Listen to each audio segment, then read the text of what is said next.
Hello' everyone, মোৰ অন্য এটা ভিডিঅ'লৈ আপোনালোক সকলোকে স্বাগতম জনাইছোঁ। কেকটো অৰ্ডাৰ আহিছিলে, এটা চকলেট কেক হয় আৰু যোনে মোক অৰ্ডাৰ দিছিলে তেওঁ ছোৱালীজনীয়ে হেনো চকলেট ফ্লেভাৰো খাই খুব ভাল পায়, তো মোক চকলেট ফ্লেভাৰো দিবলৈ দিলে আৰু মইতো ক'লোঁ ঠিক আছে। আইচিং কৰি থকাৰ টাইমতে মোলৈ আহিল দুটা ফোন লগৰ ছোৱালী।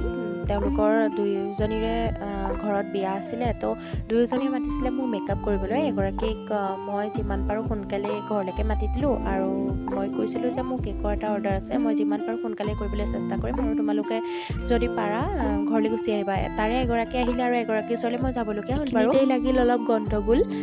মই যিহেতুকে ছোৱালীজনীৰ নামটো লিখি আছিলোঁ, ছোৱালীজনীৰ নামটো লিখোঁতেই মানে অলপ স্পেলিঙত গণ্ডগোল হৈ গ'ল। ছোৱালীজনীৰ নামটো বৰ দীঘল জানেনে, লিখিবলৈও অকণ গণ্ডগোল হয়।